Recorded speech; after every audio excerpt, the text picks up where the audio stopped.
All right, so this is part 1 of lecture 10, where we are going to discuss some basics surrounding Boolean algebra. This is a relatively short lecture, so let's get started.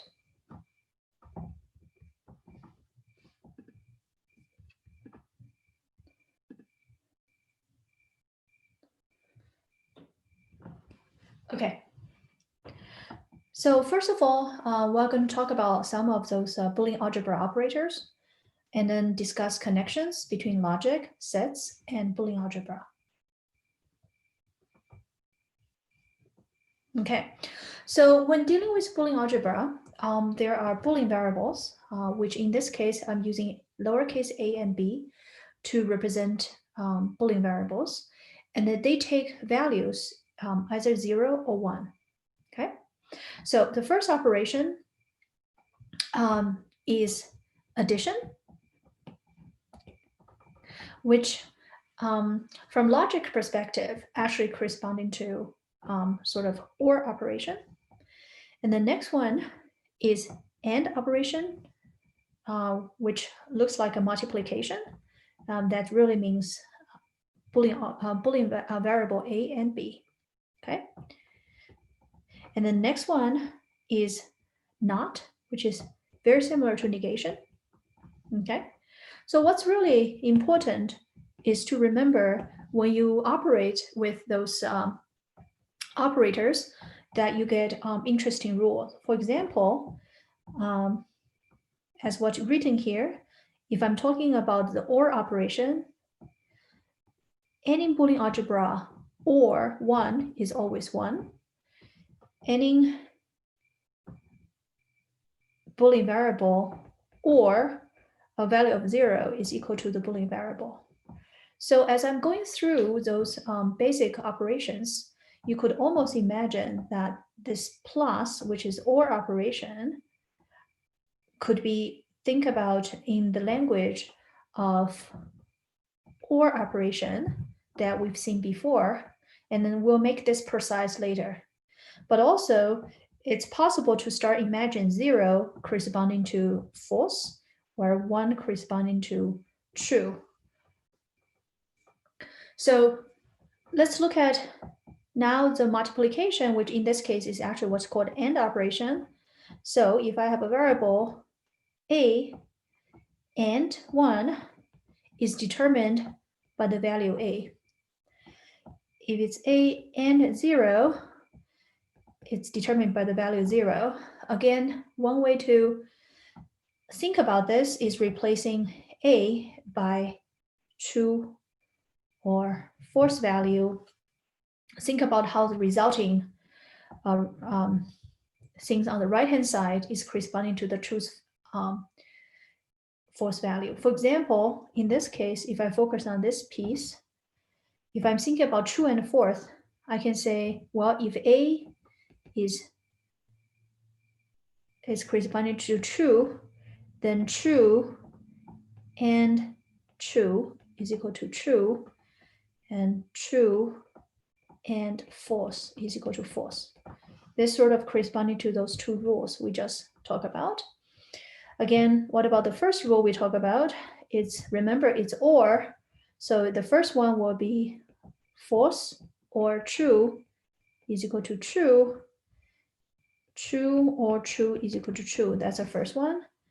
And this one is corresponding to true or false is equal to true, and false is equal to true if I'm replacing A by either true or false.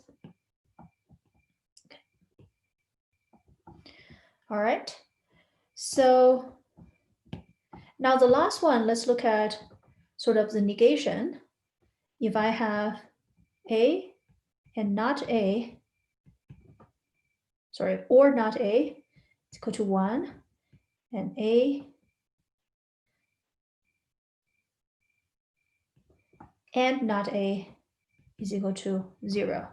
So how do we translate these two things in terms of true and false?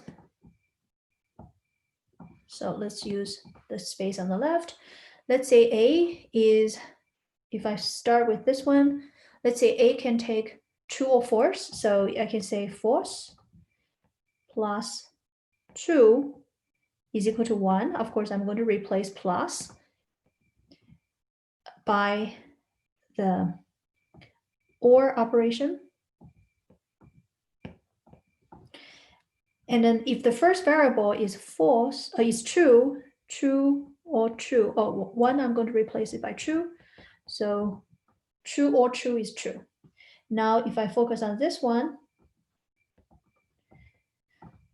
A can take either true or false value. I can say true and false is equal to false, and false and true is equal to false. Okay? But in terms of Boolean algebra, we're going to imagine the plus operation to be OR operation, the multiplication to be AND, and then the prime to be negation. Okay, so I'm kind of hinted over the relation between logic sets and Boolean algebra. It turns out the rules of propositional logic, set theory, and Boolean algebra, they are all equivalent. So we first have encountered logic, where with typical variables are using P, Q, and R, and the operations are, in some sense, we have the AND operation. Oh, well, sorry, misspelling. AND operation, OR operation, and negation operation. Now, correspondingly, the special element are C for or T for tautology, C for contradiction. So C always is false and T is always true. Now, if I'm thinking about sets, the sets variable are capital letter A, B, and C. And in this case, we have set union, set intersection, and set complement. Okay, which corresponding to and or not operation in the propositional logic. And finally, we have Boolean algebra, where variables are A, B, and C, lowercase, and those are Boolean variables. And then correspondingly, AND operation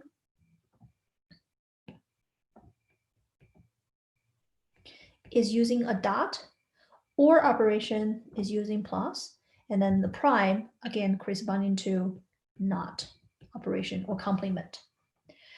So in terms of special element for the sets, your special element is empty set and universal set. And the special element, of course, for Boolean algebra are either 0 or 1.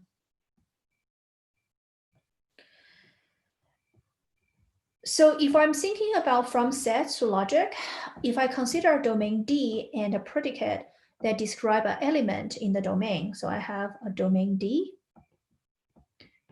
and a predicate P of X for X in D, this is equivalent to specify the set in a subset of D that satisfy the predicate. That is my set A. So set A are all the elements in the universe or universal set that satisfies the predicate. And then, of course, if I take the negation of it, those are the elements in the universe that does not satisfy the predicate. Okay. So now how do I think about this in a picture way? So as I mentioned before, you can have a set of A that are the ones that satisfy the predicate in the universe, and set that outside of A that does not satisfy. Okay.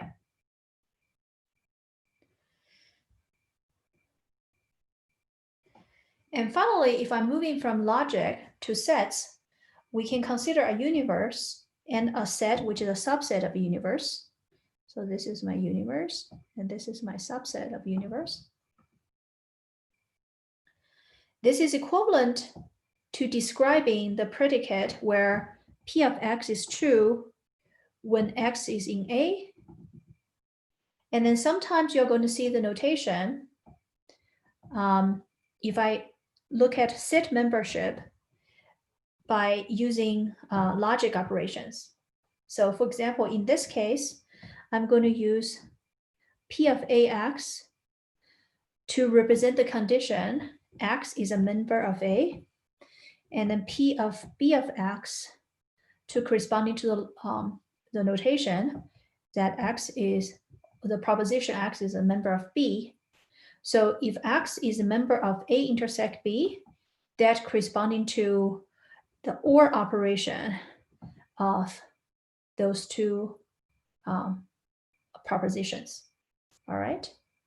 So, or predicates to evaluate to be true.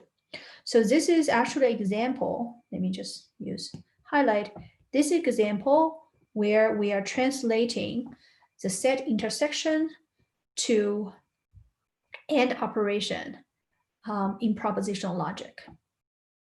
Okay. So of course, once we describe those equivalences, the question is, why do you care? Okay. So it turns out the equivalence between propositional logic, sets operation, and Boolean algebra give us a larger toolbox for thinking and reasoning about problems involving all three subjects. So we can move to whichever domain is more convenient to solve a particular problem. And of course, in part 2 of this lecture, we're going to go through some practice problems to see how can we prove one type of equality using rules from another type. So I can prove equalities of Boolean algebra using similar rules in set theory, for example. Okay. And now sometimes one domain will give you more insight into another problem. For example, we will see examples involving Venn diagram for logic propositions. Okay.